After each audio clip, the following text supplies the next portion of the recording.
Muito boa noite a todos. Antônio César Domingues Edo, espiritualista, leitor da Mensagem do Graal. Eu sou espiritualista graalista. Graalista significa um adepto da doutrina do Santo Graal de Abdrushim. Abdrushim, autor da Mensagem do Graal na Luz da Verdade. Hoje é domingo, 9 horas e 30 minutos. Tempo bom, um tanto frio.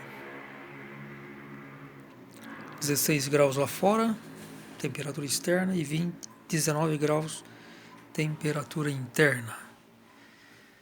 Noite de domingo. Estou lendo uma dissertação que são 6 páginas. Costumo ler uma página e fazer um comentário. Essa dissertação eu separo em trechos e eu vou ler agora o quarto trecho da dissertação 46, Desce da Cruz, segundo volume da Mensagem do Graal. O ressuscitar mediante a força divina não está fora das leis divinas, contanto que isso se dê dentro de um certo tempo que para cada pessoa é diferente. Quanto mais espiritualmente amadurecida for uma alma ao se desagregar do corpo de matéria grosseira, com tanto maior rapidez se libertará do mesmo, e tanto mais curto o tempo da possibilidade normal de ser chamada de volta. Isso tal só poder suceder enquanto ainda houver ligações da alma com o corpo. De a alma que ainda está animada pelo Espírito, que obedecer à vontade divina, isto é, a força divina, e, antes seu chamado, voltar pela passagem da matéria fina ao corpo de matéria grosseira que já abandonara. Isso se a ponte não estiver rompida ainda. Quando aqui se fala em força divina e força espiritual, isso não contesta o fato de que na verdade haja somente uma força que promana de Deus e atravessa a criação inteira.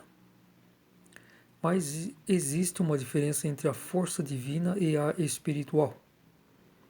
A força espiritual é dominada pela divina, da qual provém, não veio a ser a força divina enfraquecida, e sim uma força modificada e que por tal circunstância tornou-se de espécie diferente e passou a agir dentro de limite restrito.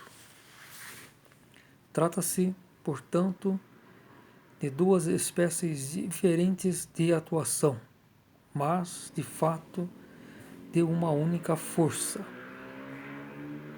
Junta-se ainda a força integral, portanto, 3 forças fundamentais, das quais a espiritual e a integral são alimentadas e regidas pela divinal. Todas devem ser tidas como uma só.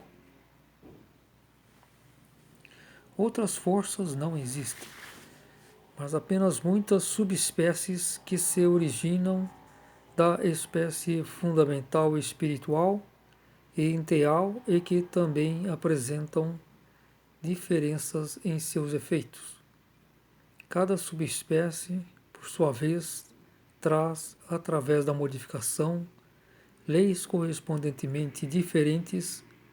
Tais leis, contudo, sempre se ligam, logicamente, à espécie fundamental, conquanto parecendo exteriormente estranhas devido à modificação da força. Mas todas as espécies, inclusive as fundamentais, estão ligadas à lei suprema da força divina. só podendo ser diferentes em suas formas externas, dentro de suas próprias leis modificadas. Por causa disso, parecem diferentes, visto cada espécie e subespécie fora da vontade divina só constituir espécie parcial, isto é, obras fragmentadas, que também só podem possuir leis parciais. Esforçam-se e tendem para o todo, para a perfeição, de onde se derivam da pura força divina, equivale à vontade divina, a qual atua como lei férrea e imutável.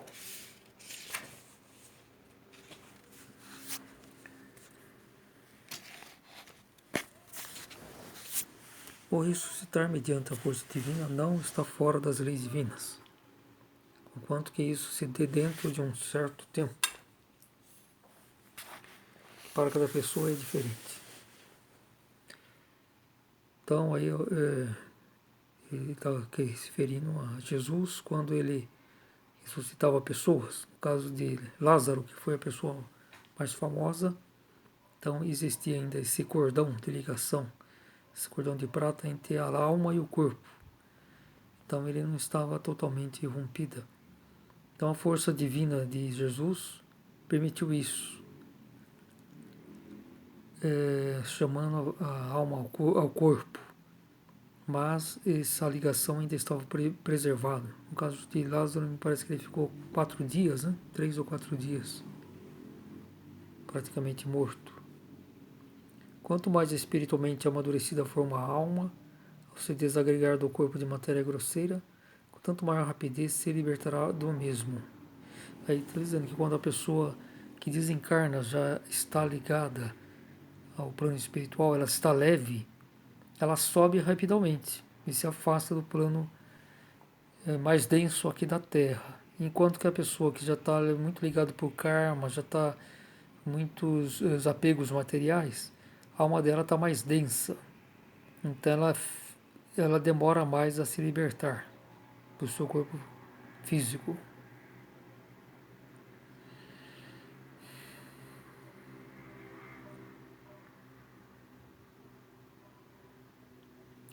E tanto mais curto o tempo da possibilidade normal de ser chamada de volta.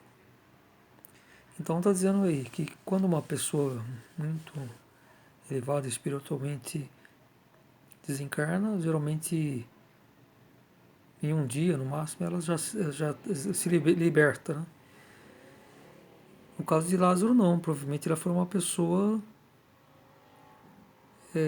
como geralmente o ser humano, né? Ele tem seus karmas, tem as suas certa densidade da sua alma. Porque se ele fosse uma pessoa, um espírito perfeito, elevado, vamos dizer assim, ele em um dia ele já teria se libertado do seu corpo terreno. Ou seja, não haveria mais nenhuma ligação entre alma e corpo. E aí ele não poderia ser ressuscitado. Mas no caso de Lázaro, não. Ele tinha uma ligação presa, um tanto preso aqui à terra. Ele tinha seus apegos, então isso fez com que a alma continuasse, mesmo após 3 ou 4 dias, ainda ligadas ao corpo físico terreno.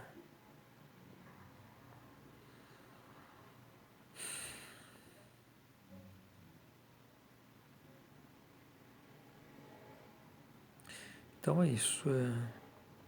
Quanto mais espiritualmente amadurecida for uma alma, ao se desagregar do corpo de matéria grosseira, com tanto maior rapidez se libertará do mesmo, tanto mais curto o tempo da possibilidade normal de ser chamada de volta.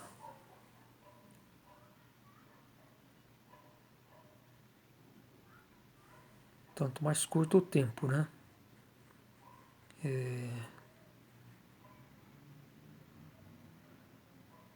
Então, o tempo ele não teria como, né? Ficar Aí ele teria que ter, no caso de um espírito mais elevado, né, que não tem essa alma está leve, se ele, no caso, para ter possibilidade dele ressuscitar, teria que ser praticamente em 24 horas, né? Menos de um dia, porque se não fizer nesse tempo, a alma já se desliga, né? Não tem mais um contato. Então, se lá eu fosse um ser assim, nesse tal nível, né, de purificado, que sem apegos, Jesus só poderia tê-lo ressuscitado e se ele tivesse falecido em até um dia, pode-se dizer assim, esse tempo. Porque depois disso ela já estava liberta, não teria como.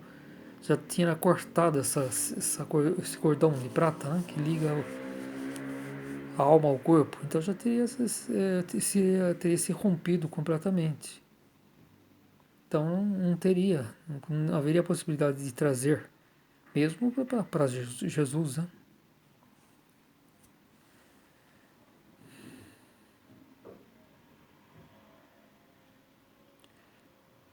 Quanto mais espiritualmente amadurecida for uma alma, ao se desagregar do corpo de matéria grosseira, com tanto maior rapidez se libertará do mesmo. Tanto mais curto o tempo da possibilidade normal de ser chamada de volta.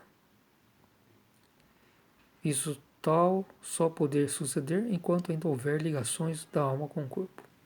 Tem a alma, que ainda está animada pelo Espírito, que obedecer à vontade divina, isto é, à força divina, e, antes de seu chamado, voltar pela passagem da matéria fina ao corpo de matéria grosseira que já abandonara.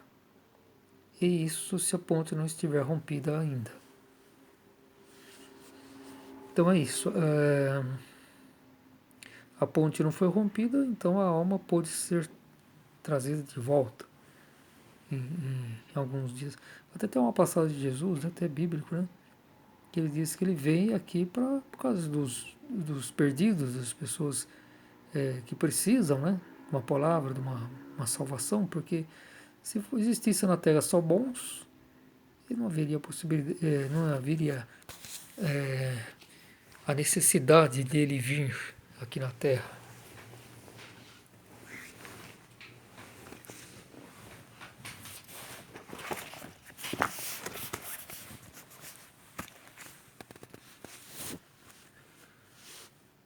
Quando aqui se fala em força divina e força espiritual, isso não contesta o fato de que, na verdade, haja somente uma força que promana de Deus. É a irradiação de Deus, né? Depois ela é transformada conforme o reino, né? O reino divino é chamado de incandescência branca, é muito diferente da espiritual. E atravessa a criação inteira, mas existe uma diferença entre a força divina e a espiritual. A força espiritual é dominada pela divina, da qual provém. Então a força espiritual pode-se dizer que foi um resquício, é que nem toda a construção, né? Você vai construir uma casa, tem os resíduos, né? Que não são mais úteis, né? E elas servem para quê? Serve para reciclagem, então alguma outra obra, vamos dizer assim. Então a mesma coisa, depois que foi formado o reino divino, houve umas sobras de material, pode-se dizer assim, e com essas sobras que foi feito o reino espiritual. São sempre resquício de uma energia, né? E que é lançada para um espaço livre, inabitado, vamos dizer assim, livre de qualquer partícula, mas um espaço é o zero absoluto, né? Então a energia, a substância é lançada para esse espaço.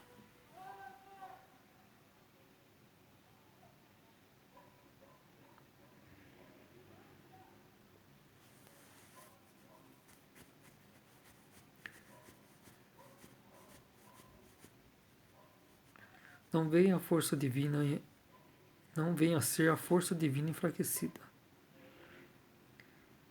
e sim uma força modificada e que por tal circunstância tornou-se de espécie diferente, passou a agir dentro de limite restrito. Então cada limite forma uma espécie. Por isso que a nossa descendência, sendo do reino espiritual, ela sempre vai ser aquela nossa essência, centelhas, foi criada no reino espiritual. Então é aí que está a nossa origem. Ela não pode ser divina. Divina é de uma outra espécie, porque cada plano, cada degrau, ele tem a sua espécie particular, que ela não se mistura com a outra. E não existe esse tipo de evolução. A espécie não se modifica. Se modifica a experiência humana, o progresso, isso sempre existe. Novas formas, enfim, mas a espécie sempre permanece a mesma. Agora, existem casos assim de excepcionais, vamos supor assim, quando a pessoa às vezes está em uma missão, ela recebe alguma recompensa, né? Por exemplo,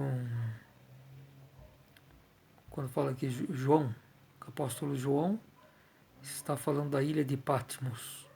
Isso é o sétimo plano do reino espírito primordial, aquela sétima esfera que está mais próxima do ápice do reino espiritual. Então, no caso disso, os eleitos de Deus que cumpriram corretamente suas missões, elas podem voltar, quer dizer, elas podem ter como prêmio habitar a ilha de Patmos, que fica muito acima do paraíso de nós, espíritos humanos. Então, a ilha de Patmos já é o reino espírito primordial.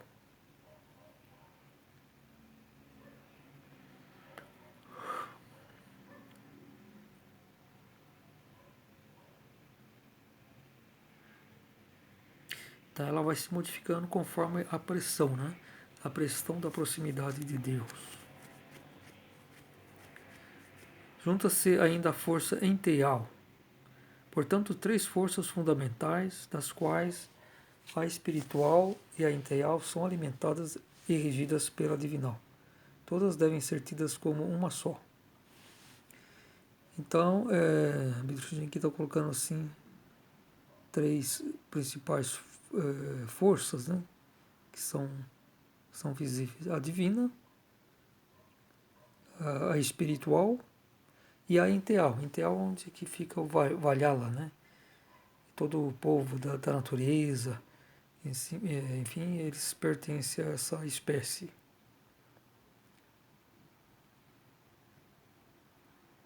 Mas todas, lógico, são ramificações da energia divina, né? E são regidas pelo divinal. E todas devem ser tidas como uma só. Na realidade, a diferença fundamental que existe é entre o Criador e a criatura, do único independente e de todos que são dependentes da sua energia, da sua irradiação. Então, pode-se fazer uma grande separação nisso, né? Então, todas as criaturas, criações, existem desde o reino divino,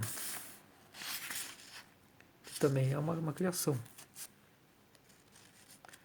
Outras forças não existem, mas apenas muitas subespécies que se originam da espécie fundamental, espiritual e ideal, e que também apresentam diferenças em seus efeitos. Cada subespécie, por sua vez, traz, através da modificação, leis correspondentemente diferentes. Tais leis, contudo, sempre se ligam, logicamente, à espécie fundamental, conquanto parecendo exteriormente estranhas devido à modificação da força.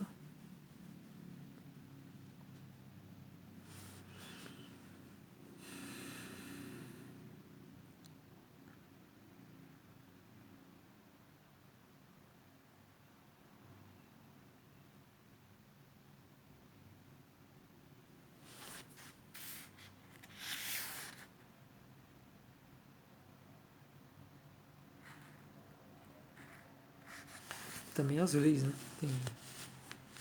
Tem leis tanto de diferenciadas, dependendo do plano. Por exemplo, as leis terrenas estão muito afastadas, né, da perfeição das leis divinas, espirituais. E não deveria ser, né? E, por exemplo, as leis nos planos espirituais são muito mais severas. Mas, em compensação, quem vive nesses planos tem uma intuição tão aprimorada que é praticamente impossível errarem, né? Falharem. Embora foi no reino espiritual, nem foram os desenvolvidos, né? Foram seres criados que caíram primeiro nas tentações de Lúcifer. Mas aí é um reino espiritual. Não era previsto, mas se fosse o reino primordial, o espírito primordial, seria impossível, porque lá é o reino onde no ápice fica o Bugo do Grau, onde o rei dos reis, Parzival, domina, é o sacerdote rei.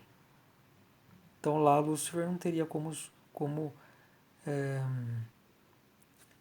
atuar nessas sustentações. A força dele ainda não seria tanto para isso.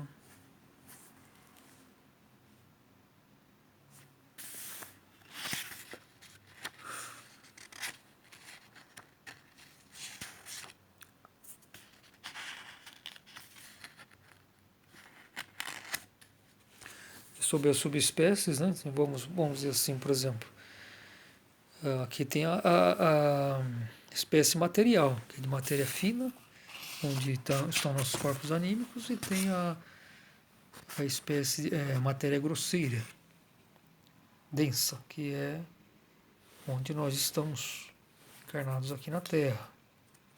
Tudo que é visível é de matéria grosseira, e matéria grosseira tem 3 divisões, né? A mediana é onde estão nossos corpos astrais. E depois tem a matéria fina, né? Sempre nós temos alguma espécie de corpo, conforme essas espécies vão se encaixando, né? Mas todas as espécies, inclusive as fundamentais, estão ligadas à lei suprema da força divina. Só poderão ser diferentes em suas formas externas dentro de suas próprias leis modificadas.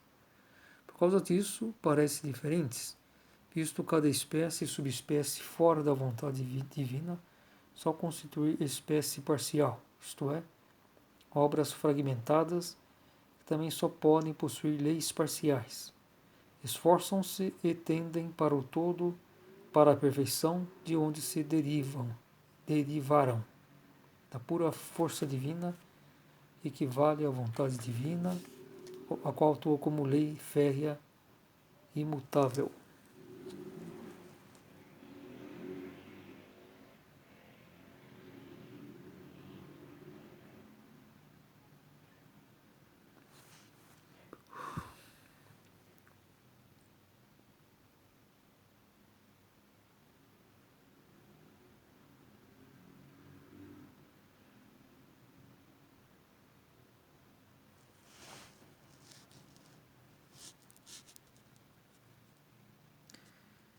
Então é isso.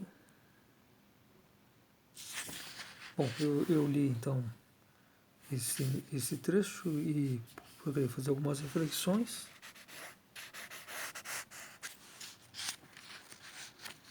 Agora eu vou ler o trecho seguinte.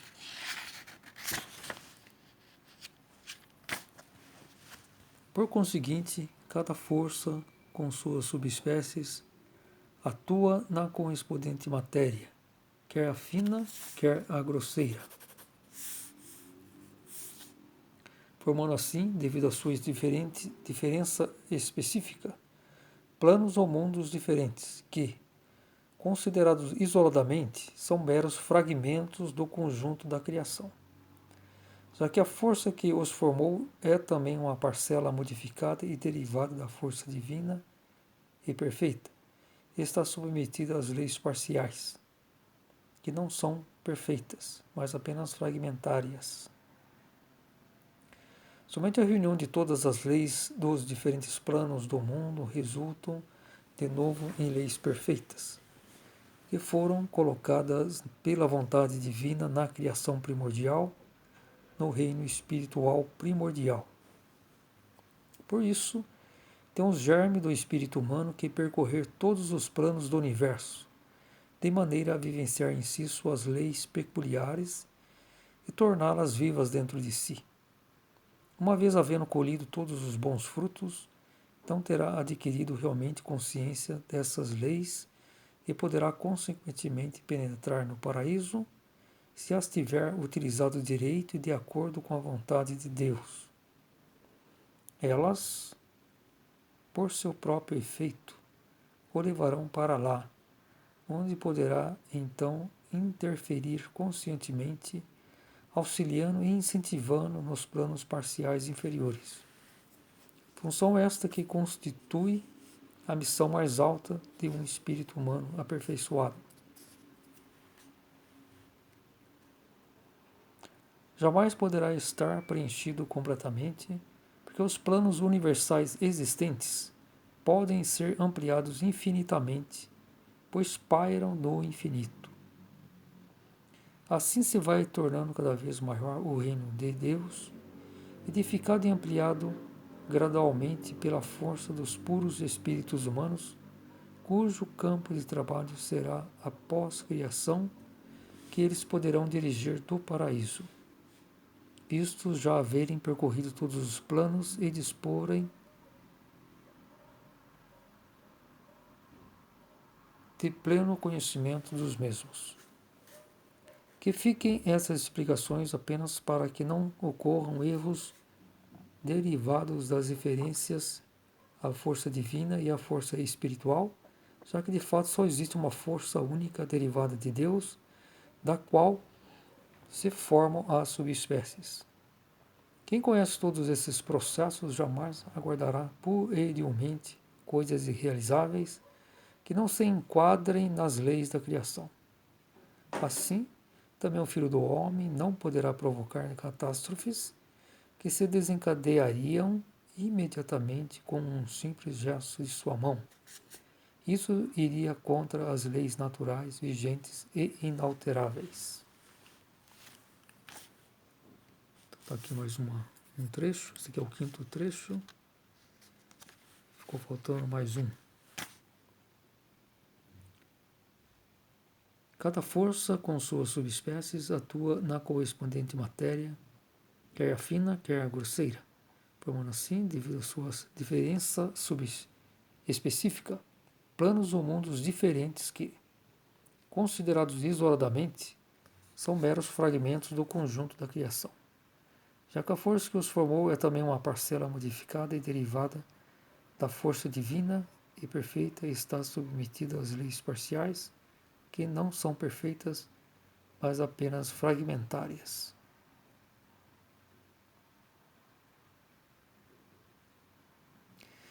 Então, está dizendo aqui que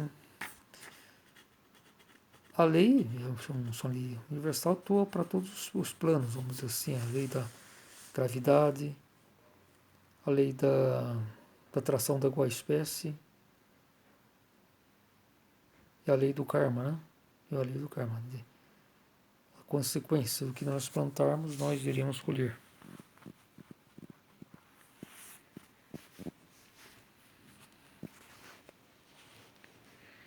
Mas as leis lá no plano divino são diferentes, né? Porque são mais fortes, elas atuam de uma forma diferente.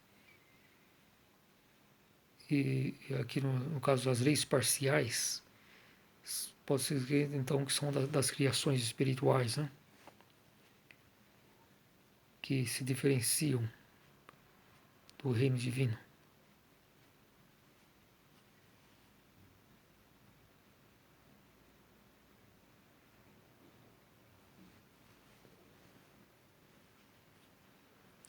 Então, a qualidade da substância, né, a energia da substância,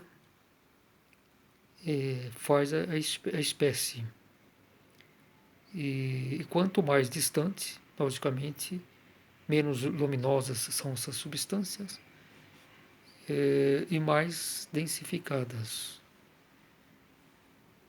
Mas, ainda assim, até o reino enteral são substâncias vivas, elas não perdem as suas formas, elas podem ser de novas formas, assim, mas elas não passam por esse processo de desagregação, vamos dizer assim,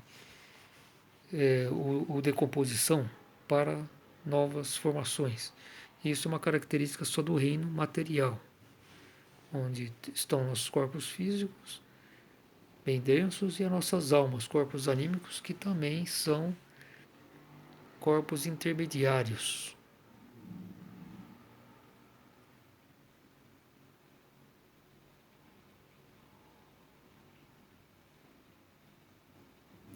Então é isso. Eu vou encerrar aqui, já deu, está tendo 31 minutos e vamos nessa. Então, muita paz, muito a luz a todos os de boa vontade, na luz da verdade de Emmanuel Abidruchin.